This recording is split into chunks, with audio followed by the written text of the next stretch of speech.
कक्षा 10 के प्रिय विद्यार्थियों, हिंदी के संस्कृत खंड और व्याकरण को मिलाकर कुल आपके प्रश्न पत्र में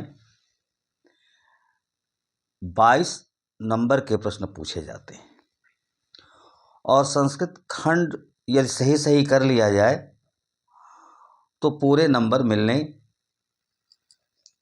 के चांस रहते हैं। आज मैं आप लोगों को बताऊंगा कि संस्कृत खंड और व्याकरण खंड में हम क्या पढ़ें। तो संस्कृत में जो सबसे महत्वपूर्ण है कि आपके जो गद्य पाठ हैं उन गद्य पाठों में से एक गद्य पाठ का पाठ के किसी अंश का संदर्भ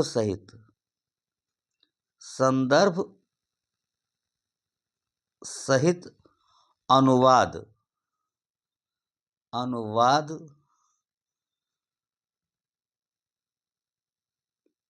लिखना होता है। और ये प्रश्न होता है आपके प्रश्न पत्र में। इसकी प्रश्न संख्या होती है 23। ये 23वां प्रश्न होता है। इसमें 2 गद्यांश दिए रहते हैं अथवा करके।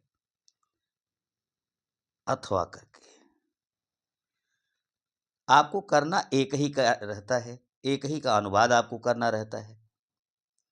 अनुवाद करने के लिए सबसे पहले आप प्रश्न संख्या छोड़ेंगे, प्रश्न संख्या लिखिए, या अगर बहुत मन कर रहा है तो प्रश्नोत्तर संख्या लिखिए। दोनों में से कुछ भी लिखिए, वो एक ही चीज है। तो प्रश्नोत्तर संख्या हो गया 23 और फिर लिखेंगे संकेत। अब संकेत में लिखेंगे कि प्रस्तुत संस्कृत गद्यांश हमारी हिंदी की पाठ्य पुस्तक के संस्कृत खंड में संकलित। अब पाठ का नाम लिख दीजिए। मान लीजिए वो आ गया है प्रबुद्धो ग्रामीण से, तो प्रबुद्धो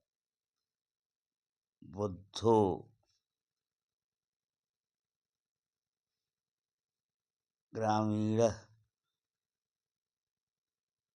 नामक पाठ से लिया गया है। बस इतना ही आपको संदर्भ में लिखना है। उसके बाद फिर अनुवाद लिखना है। अनुवाद, अब ये 2-3 नंबर यानी 5 नंबर का होता है। अब समझ लें ऐसे कि 2 नंबर आपके संदर्भ लेखन पर होता है और 3 नंबर आपके अनुवाद पर होता है।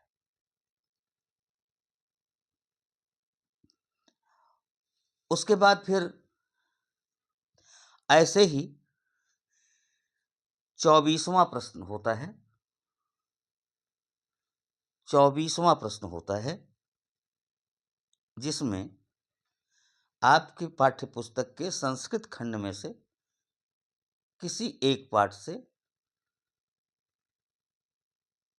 2 श्लोक दिए रहते हैं अथवा करके। आपको उनमें से किसी एक श्लोक का हिंदी में संदर्भ सहित अनुवाद किया जाता है। तो बस संदर्भ ऐसे ही लिखना है। पहले आप संकेत लिखेंगे,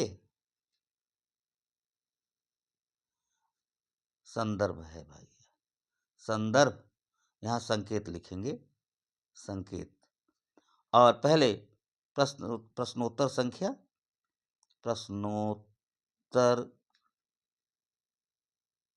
संख्या 24, फिर लिखेंगे संकेत, और संकेत में जो दिया रहेगा श्लोक उसका पहला शब्द, और पहला शब्द लिखिएगा यहाँ, और फिर अंतिम शब्द लिखिएगा, लेकिन संकेत लिखिएगा जरूर। बिना संकेत के काम नहीं चलेगा, क्योंकि पता नहीं लगेगा कि किस श्लोक का या किस गद्यांश का आपने लिखा है। तो संकेत लिखिएगा। संकेत लिखने के बाद फिर लिखिएगा संदर्भ। संदर्भ में बस केवल इतना करना है कि यहाँ गद्यांश, देखिए यहाँ जहाँ गद्यांश लिखा है ना, संस्कृत गद्यांश, यहीं आप श्लोक लिख दीजिएगा। जैसे प्रस्तुत श्लोक, हमारी हिंदी की पाठ्य पुस्तक में संकलित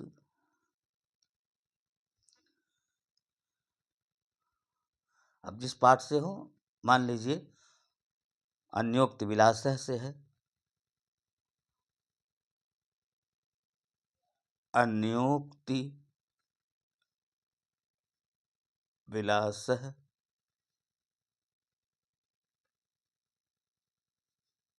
नामक पाठ से लिया गया है। अब ये जो संदर्भ की शब्दावली है, जैसे मैंने संदर्भ आपको बताया है लिखने के लिए, इसमें आप किसी भी तरह का परिवर्तन नहीं करेंगे, एक भी शब्द इधर उधर नहीं करेंगे। अगर एक भी शब्द इधर उधर करेंगे तो आपका संदर्भ गलत हो जाएगा। इसलिए इसी तरह से संदर्भ लिखने का अभ्यास कर लें। बस केवल पाठ का नाम आपको बदलना है। गद्यांश है तो गद्य पाठ का नाम बदल देना है जिस गद्य पाठ से आए, और जिस श्लोक पाठ से आए उस श्लोक पाठ का नाम लिखना है। बस इतना करना है आपको संदर्भ। उसके बाद अनुवाद। आज मैं आप लोगों को ये बताऊंगा कि आप परिचय में उत्तर कैसे लिखेंगे संस्कृत खंड का, और फिर आपको बताऊंगा विकारी और अविकारी क्या है। हिंदी में जो पद परिचय होता है, पद कितने प्रकार के होते हैं, उनके लक्षण क्या हैं, इन पर चर्चा करूंगा मैं। यद्यपि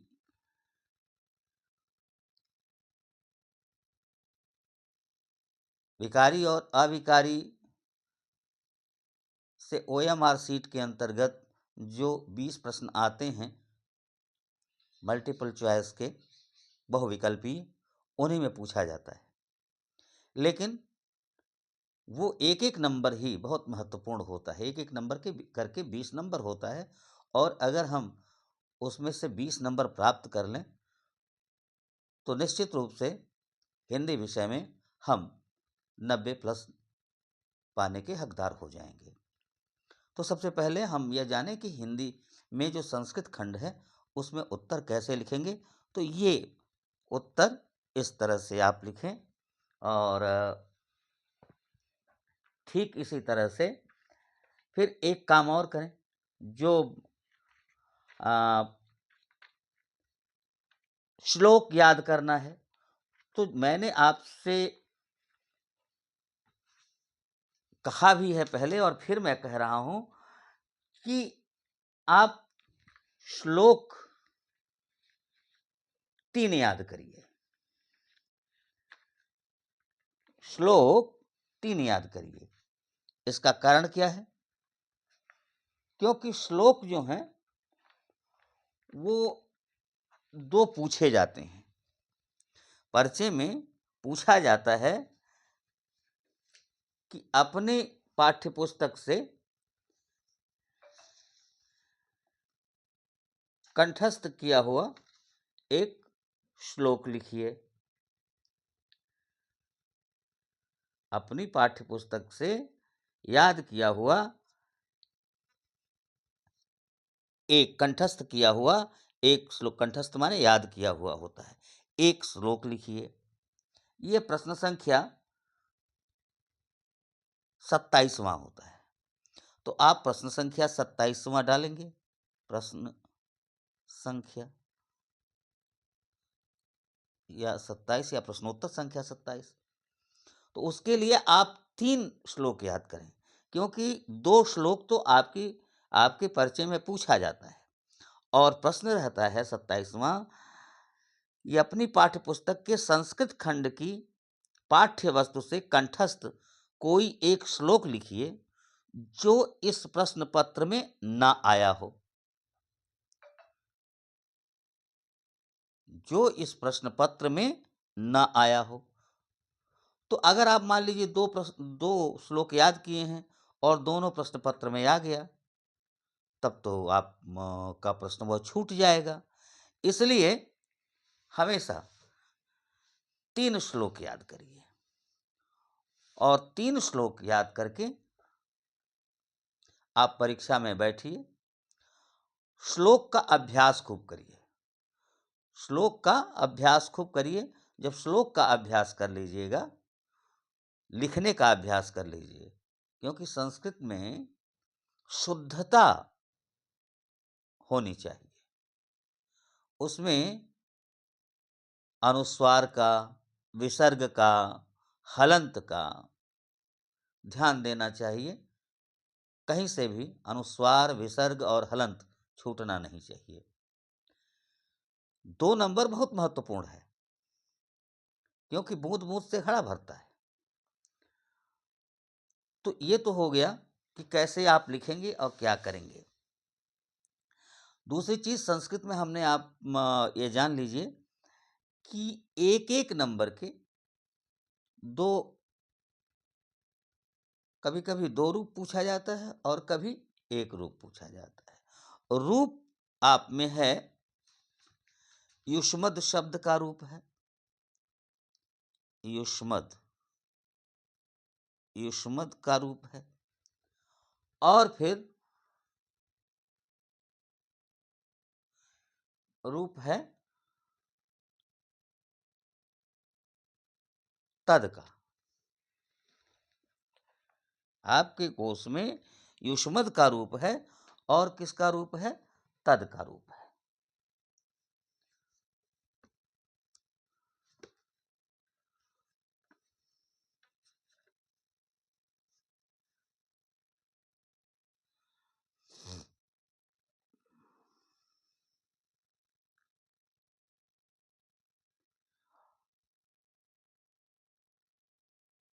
तद का पुल्लिंग भी है, स्त्रीलिंग भी है और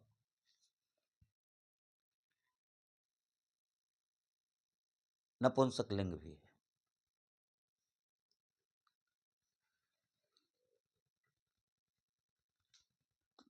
तो जो पुल्लिंग का रूप है, नपुंसक लिंग का रूप उसी प्रकार से चलता है। बस फर्क केवल प्रथमा और द्वितीया विभक्ति में होती है।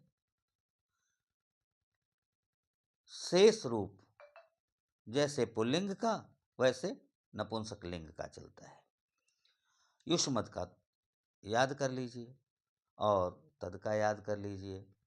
तो इस तरह से ये अनिवार्य हो गया। इसको याद कर लीजिए और लिख करके अभ्यास कर लीजिए। और इस वर्ष जो है युष्मद शब्द का रूप पूछा जाना चाहिए। युष्मद शब्द का रूप पूछा जाना चाहिए इस वर्ष।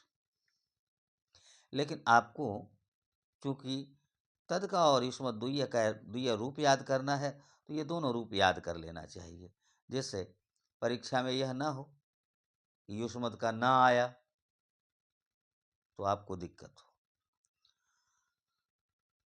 तीसरी बात जो कहनी है, अब आइए, ये तो हो गया संस्कृत से संबंधित। संस्कृत पोर्शन से इतनी बातें पूछी जाएंगी। और एक जो 2 नंबर का संस्कृत का एक और प्रश्न होता है, उसमें आपके पाठ्य पुस्तक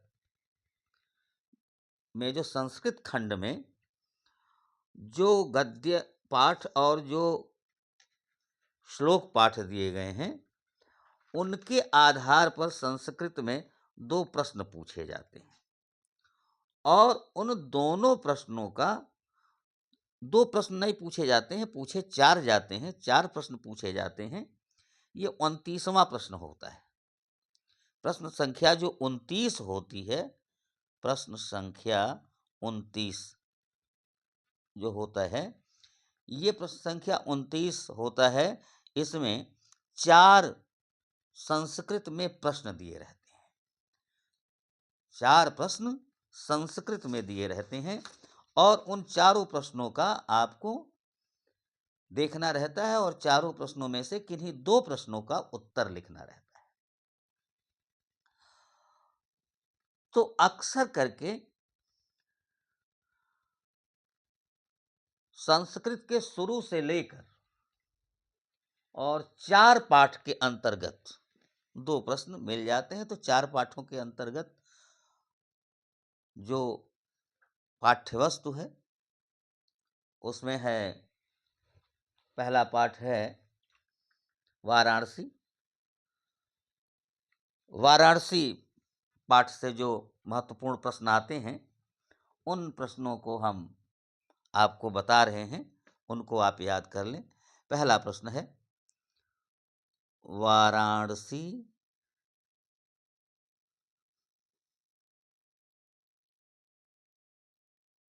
कुत्र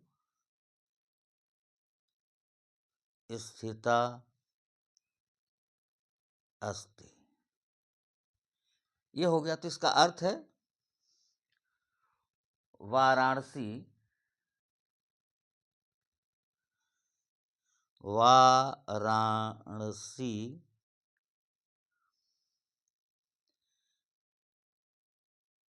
गंगायाः कूले स्थिता अस्ति। माने वाराणसी गंगा के किनारे स्थित है। कभी कभी लिखता है कि वाराणसी नगरी कुत्र स्थिता अस्ति, तो आप लिखेंगे वाराणसी नगरी गंगायाः कूले स्थिता अस्ति। फिर कभी कभी पूछता है कि वाराणसी नगरी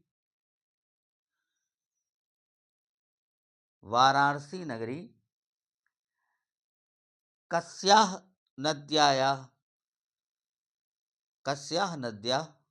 कूले स्थिता अस्ति।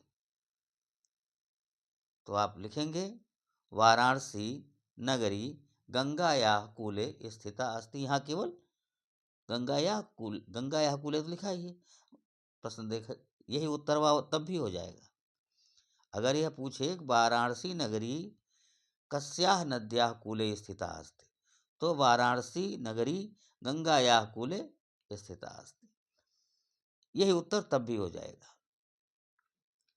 जो दूसरा प्रश्न आता है, वाराणसी नगरी कस्याः भाषायाः केंद्र स्थलम अस्ति।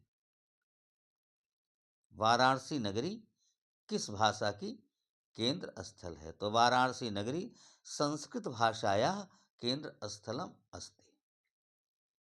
आप कॉपी लेकर के बैठे, इन प्रश्नों का उत्तर लिख लें। वाराणसी नगरी कस्याः भाषायाः केंद्रम अस्ति? तो इसका उत्तर है वाराणसी नगरी संस्कृत भाषायाः केंद्रम अस्ति। उसके बाद है वाराणसी नगरी कस्याः केंद्र स्थली अस्ति? इसका उत्तर है कि वाराणसी नगरी संस्कृत भाषा संस्कृतेस्य वाराणसी नगरी वाराणसी नगरी नगरी संस्कृत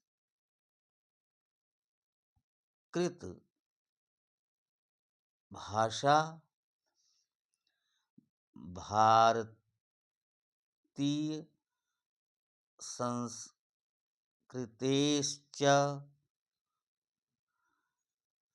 केंद्र स्थली, ये पूछता है। और कभी कभी पूछता है कि कस्याः संगम स्थली अस्ति? तो इसका है वाराणसी भारतीय संस्कृत भाषायाश्च संगम स्थली केंद्र स्थली अस्ति। कभी कभी पूछता है कि वाराणसी कस्याः संगम स्थली अस्ति? वाराणसी नगरी विविध धर्माणां संगम स्थली अस्ति। तो ये है। और कभी कभी पूछता है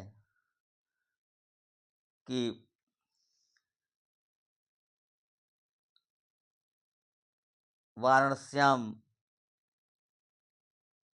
वाराणसी के बारे में पूछता है।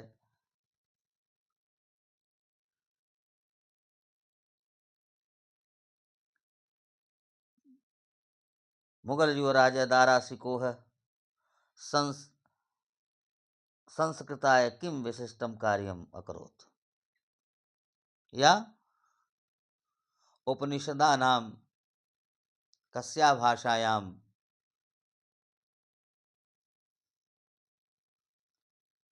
अनुवादम अकरोत्?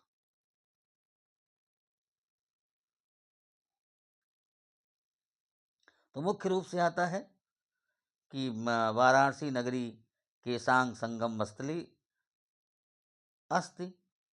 तो वाराणसी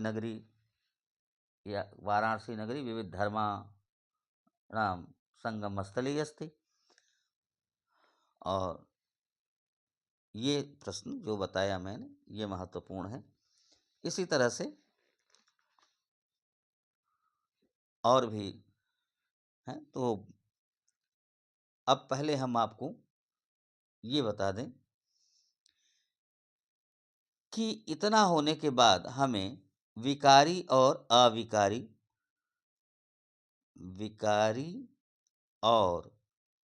अविकारी पदों के विषय में जानना है। ये पद परिचय करके एक प्रकरण है, एक टॉपिक है, पद परिचय। पद किसे कहते हैं?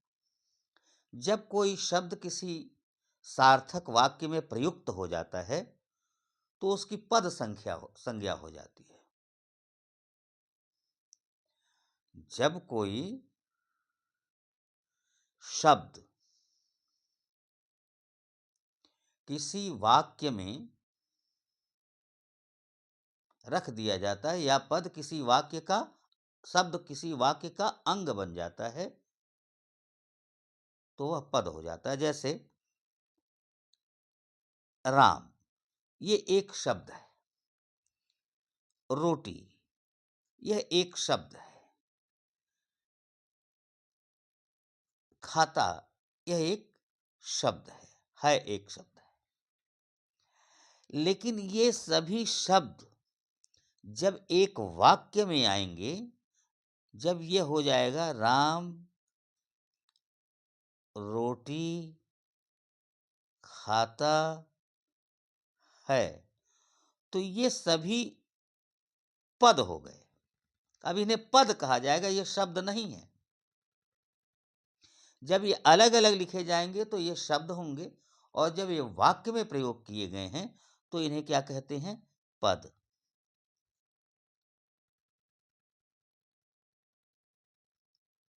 सरल भाषा में जान लीजिए।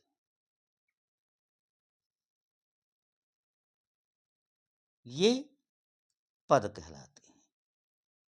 जब कोई शब्द किसी सार्थक वाक्य का अंश बन जाता है या अंग बन जाता है, तो उसे क्या कहते हैं? उसे पद कहते हैं। अब पद 2 प्रकार के होते हैं। पद 2 प्रकार के होते हैं। पहला है विकारी और दूसरा है अविकारी। अब विकारी पद किसे कहते हैं? विकार का अर्थ होता है बिगड़ना या परिवर्तित हो जाना, बदल जाना। तो जिन शब्दों में हम बदलाव कर सकते हैं, जो शब्द बदल सकते हैं, उन्हें विकारी पद कहते हैं। जैसे एक शब्द है राम, तो राम बदलता कैसे है? अब राम, तो ये यहां इसमें कारक लगता है, विभक्ति लग जाती है, तो इसका राम ने होता है, राम ने हो जाएगा, राम को हो जाएगा, राम से हो जाएगा। ये जो इसका परिवर्तन होता है, या कहते हैं लड़का है, लड़कों हो जाता है, लड़के हो जाता है, बदल जाता है वो, उसमें परिवर्तन हो जाता है। तो जिन पदों में परिवर्तन होता है, बदलाव होता है, उन्हें विकारी पद कहते हैं। जिन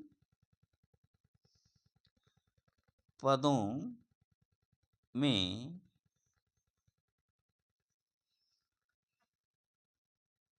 परिवर्तन होता है, उन्हें विकारी पद कहते हैं। अब विकारी पद कौन कौन है, किन में परिवर्तन हो सकता है? तो विकारी पद है पहला संज्ञा, ये विकारी पद है। और संज्ञा के बारे में आप जानते हैं, जितने भी नाम हैं वे सब संज्ञा होते हैं। तो संज्ञा है विकारी पद। फिर है सर्वनाम, ये है विकारी पद। फिर है विशेषण, विशेषण ये है विकारी पद। फिर है क्रिया, ये है विकारी पद। तो संज्ञा, सर्वनाम, विशेषण और क्रिया, ये जो 4 हैं, ये क्या हैं? विकारी पद हैं। ये 4 क्या हैं? विकारी पद हैं। और अविकारी पद क्या है? अव्यय, अव्यय, ये अविकारी पद है। और क्रिया विशेषण, क्रिया विशेषण। अब जितने भी प्रकार के अव्यय होते हैं, चाहे वो विस्मयादिबोधक अव्यय हो, जिस तरह के भी अव्यय हों वो अविकारी पद कहलाते हैं, और मुख्य रूप से क्रिया विशेषण। एक चीज और जान लीजिए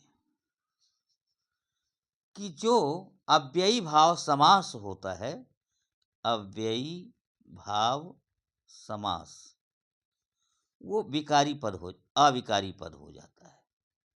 अविकारी अव्ययी भाव समास कौन होता है? जैसे प्रत्येक, प्रतिदिन, प्रत्यक्ष। तो ये जो अव्ययी भाव समास हैं, अगर आपको कहीं वाक्य में मिलें और पूछा जाए कि इनमें अविकारी पद कौन है, तो अगर अव्ययी भाव समास आप पहचान रहे हैं तो उसको तुरंत टिक लगा दें। या दूसरी पहचान क्या है? जिन शब्दों के पहले, जिन पदों में पहले कोई उपसर्ग लगा हो, प्र, प्राय, सम, अनु, अव, जैसे निर्विघ्न, निरादर,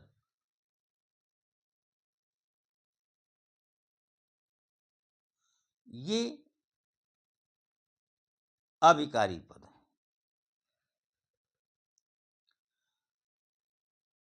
तो प्रश्न कैसे पूछा जाएगा? वाक्य दे दिया जाएगा। जैसे दे दिया गया, राम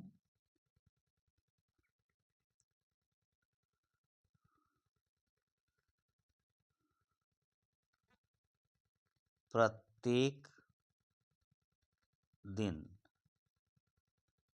विद्यालय आता है। अब इसमें पूछा जाएगा कि इसमें अविकारी पद कौन है? तो जैसे आपने जाना कि यह अव्ययी भाव समास है, तो अव्ययी भाव समास क्या होता है? अविकारी पद होता है।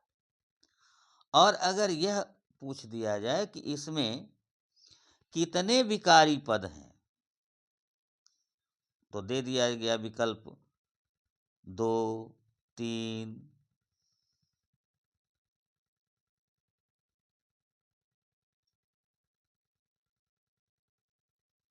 4, 1, कितने विकारी पद हैं?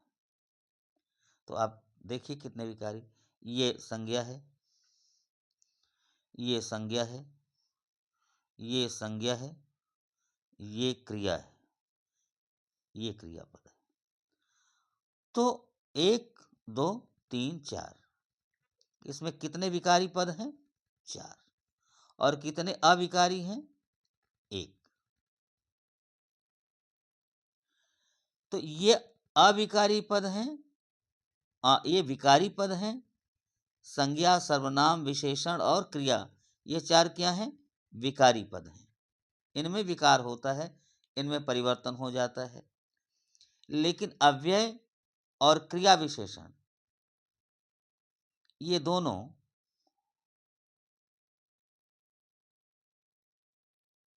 अविकारी पद हैं। ये दोनों अविकारी पद हैं। तो इसलिए आपको यह जानकारी हो गई। चलते चलते एक बात और मैं आपको बता दूं, इसका अभ्यास कर लीजिए। विकारी पद 4 होते हैं: संज्ञा, सर्वनाम, विशेषण और क्रिया। अविकारी पद अव्यय को कहा जाता है, और क्रिया विशेषण को। क्रिया विशेषण क्या है? जो शब्द क्रिया की विशेषता बताता है। जैसे तेज,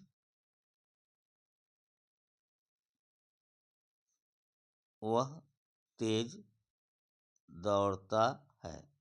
तो यहाँ तेज, ये दौड़ना क्रिया है, और कैसा दौड़ता है? तेज दौड़ता है। यानी दौड़ने की क्रिया कैसी हो रही है? तेज हो रही है। तेज शब्द दौड़ता है क्रिया की विशेषता बतला रहा है, इसलिए तेज क्या हो गया? क्रिया विशेषण। तो जो क्रिया विशेषण होता है वो क्या होता है? अविकारी पद होता है। तो हम आपको एक उदाहरण दे करके समझाते हैं जो आपके प्रश्न पत्र में आया है। एक प्रश्न पत्र में दिया हुआ है, इनमें विकारी पद नहीं है। तो विकल्प दिया गया है गाय, सभा, प्रतिदिन, रमेश।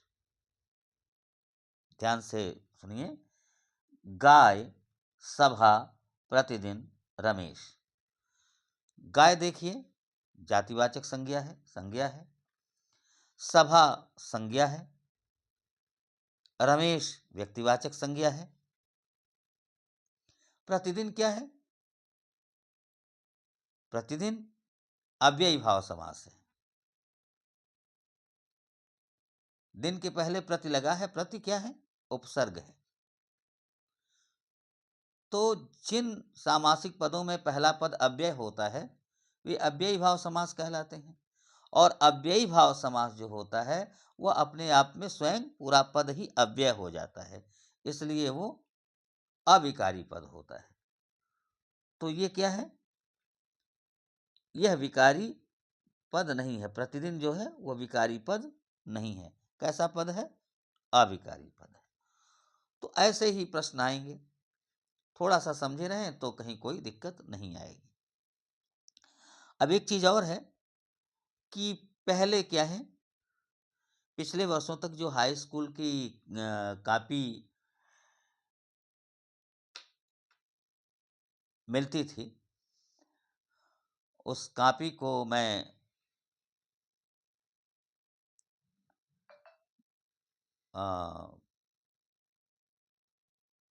दिखा दूं आप लोगों को किस तरह की कॉपी होती थी परीक्षा में।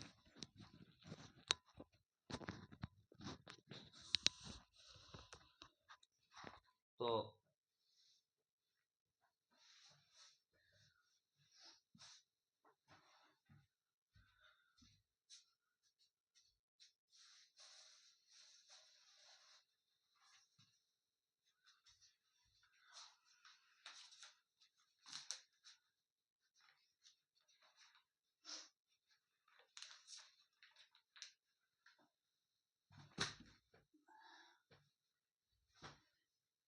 ये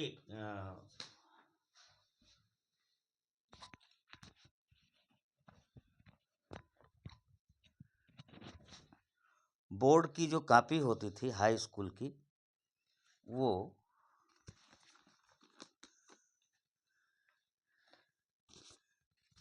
इस तरह की कॉपी होती थी। इस तरह की कॉपी होती थी। बोर्ड की हाई स्कूल की जो कॉपी होती थी, इस तरह की कॉपी पर साल तक मिलती थी। क्या सैकड़ों वर्षों से जो उत्तर प्रदेश माध्यमिक शिक्षा परिषद परीक्षा करा रहा है, तो इसी तरह की कक्षा 10 की कॉपी होती थी। और इस साल जो कक्षा 10 की कॉपी होगी वो जैसे आप लोगों का रजिस्टर होता है, कॉपी वाला रजिस्टर होता है, इस तरह की कॉपी होगी, रजिस्टर के आकार की कॉपी होगी, जान लीजिए। और आपको हर पेज पर अपना अनुक्रमांक लिखना होगा और साथ ही साथ उत्तर पुस्तिका क्रमांक दिया हुआ होगा, उसको हर पेज पर लिखना रहेगा। तो ये बात आप ध्यानपूर्वक जान लें। हर पेज पर अपना अनुक्रमांक लिखना होगा, रोल नंबर लिखना होगा और साथ ही साथ उत्तर पुस्तिका क्रमांक भी लिखना होगा।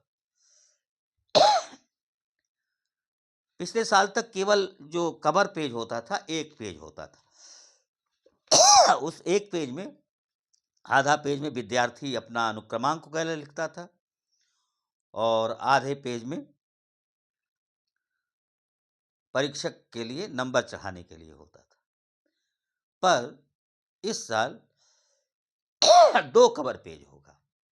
सबसे ऊपर होगा विद्यार्थी, उस पर रोल नंबर लिखेगा और उसके बाद उसके नीचे जो पेज होगा वो मूल्यांकनकर्ता के लिए होगा और उसके बाद से विद्यार्थी को प्रश्न हल करना होगा। तो हर पेज पर आपको क्या लिखना होगा? रोल नंबर और अपनी उत्तर पुस्तिका की संख्या। इतनी बात ध्यान में रखना है। अनुक्रमांक कैसे लिखना है? अनुक्रमांक लिखना है जैसे बॉक्स कॉपी में बना रहेगा। पिछले साल तक बॉक्स नहीं बना रहता था, लेकिन इस साल से ऐसे वहां बॉक्स बना रहेगा।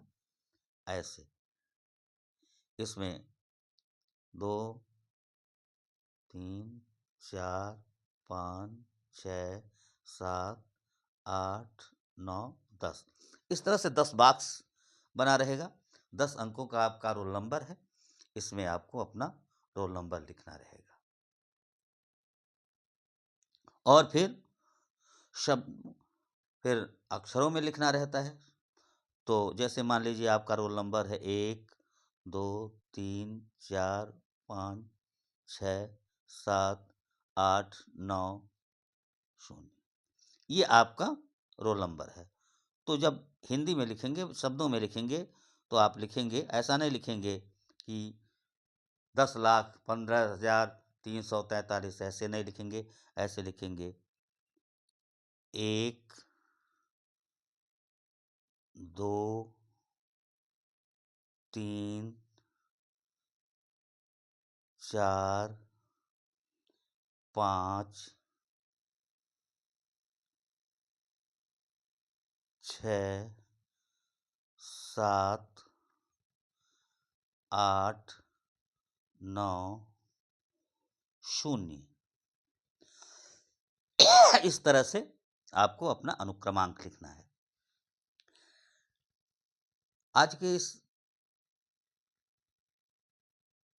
वीडियो में मैंने आपको संस्कृत खंड के उत्तर कैसे लिखे जाएंगे, इस साल बोर्ड की उत्तर पुस्तिका कैसे मिलेगी, बोर्ड ने अपने 100 से अधिक वर्षों के इतिहास में पहली बार उत्तर पुस्तिका के आकार में, उसके फॉर्मेट में बदलाव किया है। उसको मैंने बताया। आप यह वीडियो देखें,